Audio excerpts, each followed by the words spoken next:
Quand j'avais 17 ans, j'ai été frappée d'une tuberculose terminale, juste après la guerre de Corée.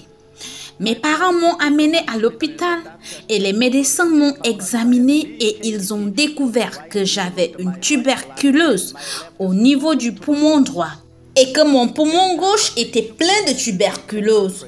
Et ils ont secoué la tête et ont dit que nous ne pouvons pas t'opérer car la tuberculose avait trop progressé et ils ont dit avec la science médicale, nous ne pouvons pas t'aider. Un docteur a dit, je suis désolé, rentre chez toi, mange ce que tu aimes manger, rencontre les amis que tu aimerais rencontrer parce que tu n'as plus beaucoup de temps à vivre sur Terre. Ensuite, il a dit, il te reste environ 3 à 6 mois pour vivre. Quand j'ai entendu cela, j'ai été très bouleversée. J'ai pris le calendrier de 3 mois et je l'ai affiché au mur et j'étais prêt à mourir. Je suis née et j'ai été élevée comme un bouddhiste. J'étais un bouddhiste très fidèle. Mon père était un philosophe bouddhiste et donc on avait l'habitude de nous agenouiller tous les jours. Et nous chantions jusqu'à ce que je devienne effrayée. Et lorsque j'ai été frappée par la tuberculose, j'ai été très bouleversée et désespérée. Et j'ai dit, oh Bouddha, je suis ton fidèle disciple. Viens m'aider, je suis en train de mourir. Je m'étouffe, je peux à peine respirer. Je vomis constamment du sang. Viens-moi en aide. J'étais très effrayée et j'ai dit, j'ai été très fidèle au Bouddha. Et pourquoi devrais-je avoir une telle crainte de mourir?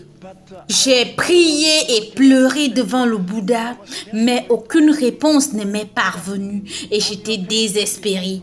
Et je demandais au Bouddha, es-tu allé en vacances? Es-tu hors de tes affaires? Comment est-ce que tu ne m'entends pas? Oui, j'étais à Jéricho. Toute ma vie était à Jéricho. J'étais dans la malédiction, la maladie, la pauvreté. Nous étions dans une si pauvre condition que mon père ne pouvait pas m'amener à l'hôpital. C'était après la guerre, nous vivions de la main à la bouche. C'était très difficile de survivre. Et j'étais dans le désespoir. Et un jour, j'ai dit, Seigneur Dieu, s'il y a un Dieu dans l'univers, pourrais-tu s'il te plaît me venir en aide? Je n'aimerais pas mourir. Je suis trop jeune pour mourir. Je n'ai que 17 ans. Si jamais il y avait un Dieu vivant, si jamais tu pouvais descendre et venir me toucher, alors je te donnerais le reste de ma vie et j'irai dans le monde entier raconter tes bonnes œuvres. À cause de cette prière, je suis placée devant vous ce soir parlant de Dieu. Après cette prière, quelques jours plus tard, une lycéenne est venue chez moi. Elle était partie de l'école pour aller chez elle, mais elle faisait des visites à domicile. Étant donné que notre petite maison était exposée, elle s'est dirigée vers moi et a commencé à me parler de Jésus. Je lui ai dit que j'étais bouddhiste et que je n'étais pas prêt à changer de religion sur mon lit de mort. Elle m'a dit, oh non, je ne prêche pas la religion, mais je prêche le Fils de Dieu. Ce n'est pas de la religion. Le Fils de Dieu est venu il y a 2000 ans sur terre pour aider des personnes comme toi. Je lui ai dit, non, tu ne peux pas m'aider. Elle a tout expliqué sur Jésus-Christ en termes de salut et elle est partie. Et le lendemain, à peu près à la même heure, elle est revenue avec un sourire de soleil. Elle m'a dit, comment allez-vous? Elle a dit que Jésus-Christ t'a touché. Elle parlait de Jésus et j'ai dit, oh non, allez-vous-en d'ici. Le 3e jour, elle est revenue. Le 4e jour, elle est revenue. Elle est revenue le 5e jour. Elle a continué de venir et j'étais tellement irritée dans mon esprit. Et un jour, je lui ai vraiment demandé de partir de chez moi. Quand j'ai ouvert la bouche, des milliers de germes de tuberculose sont sortis. Je lui ai dit, tu serais tué. Elle m'a dit, je n'ai pas peur, Jésus-Christ est ma protection. Mais je lui ai dit, il n'y a pas de Jésus, sors d'ici. Et elle s'est agenouillée et a commencé à prier pour mon âme. Et j'ai vu des larmes couler sur ses yeux et sur ses joues, des larmes et des larmes et des larmes. Et quand j'ai vu ces larmes, mon cœur était brisé. Et je me suis dit, ah, ces chrétiens ont l'amour. Chez les bouddhistes, personne n'est venu me rendre visite. Personne n'a pleuré pour moi. Mais cette jeune fille, elle n'est pas ma fiancée, elle n'est pas une de mes proches. Pourquoi pleure-t-elle pour moi? Plus éloquent que personne, j'ai dit à la jeune fille, arrête de pleurer, je deviendrai chrétien pour toi.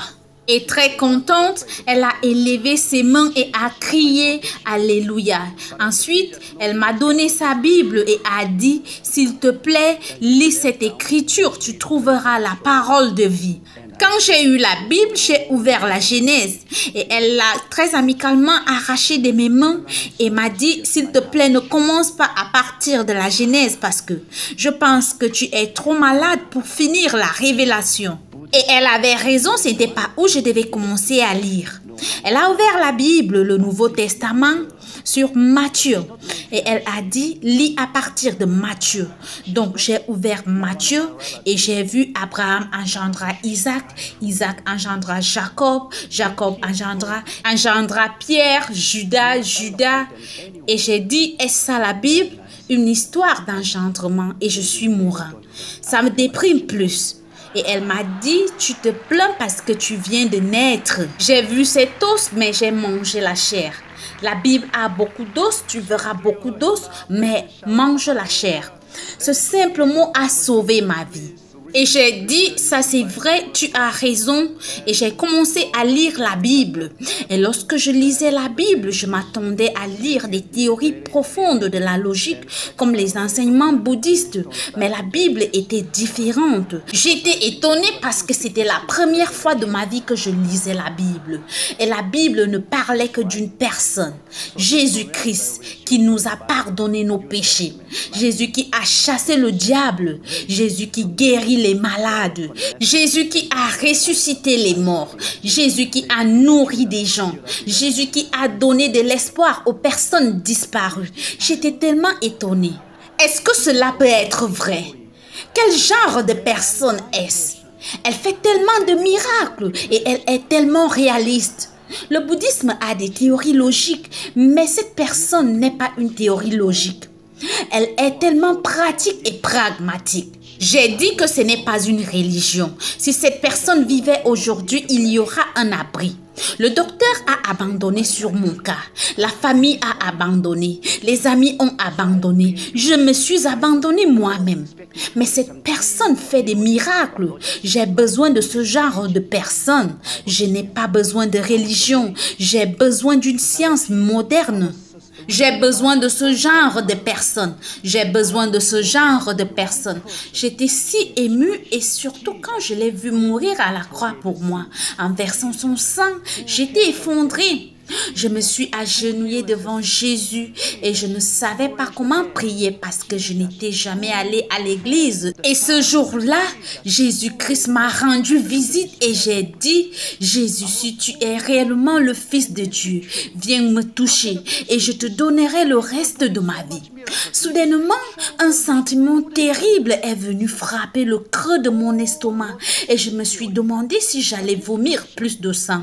Mon ventre a commencé à bourdonner, mais cette fois, ce n'était pas du sang. J'ai eu des sensations de chaleur et de froid sur mon estomac qui ont commencé à se répandre sur ma poitrine et elles sont montées vers mon cerveau et j'ai été absolument calmée. J'ai senti une grande paix. Quand nous méditions, mon père et moi, de temps en temps, je ressentais de la paix de Bouddha. Mais elle était très courte. Dès que je me levais, les problèmes réapparaissaient. Et alors, il n'y avait pas de paix. Mais cette fois, ce n'était pas une paix faite par l'homme. C'était une paix surnaturelle qui est venue et qui a pris le dessus. Je me sentais si paisible. Une grande joie a jailli en moi. moi. Je me suis levée et j'ai voulu chanter, mais je ne connaissais pas de chansons chrétiennes. J'ai dit quelque chose s'est passé. Wow, quelque chose s'est passé. Quelque chose de merveilleux s'est passé. Je criais. J'étais si plein de joie et pourtant, j'avais toujours de la fièvre. Je toussais du sang, je sentais la douleur dans tout mon corps. Dans mon esprit, j'ai entendu une petite voix me dire, tu surmonteras cette maladie, tu ne mourras point, tu vivras, tu deviendras mon serviteur, tu iras au bout du monde prêcher l'évangile de Jésus-Christ. Bien, j'ai été comblée à partir de ce moment. Je suis devenue capable de dévorer ma Bible.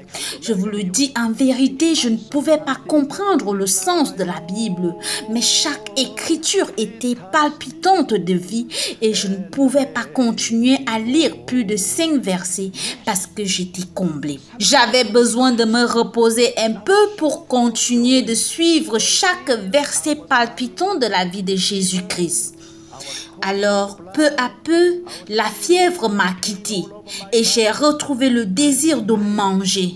Et je mangeais un peu de tout. J'ai commencé à gagner un peu de force et j'ai attendu pendant 3 mois et j'étais toujours vivant. Et j'ai attendu pendant 6 mois et je devenais de plus en plus fort. Et après 1 an, je suis sortie de mon lit de mort.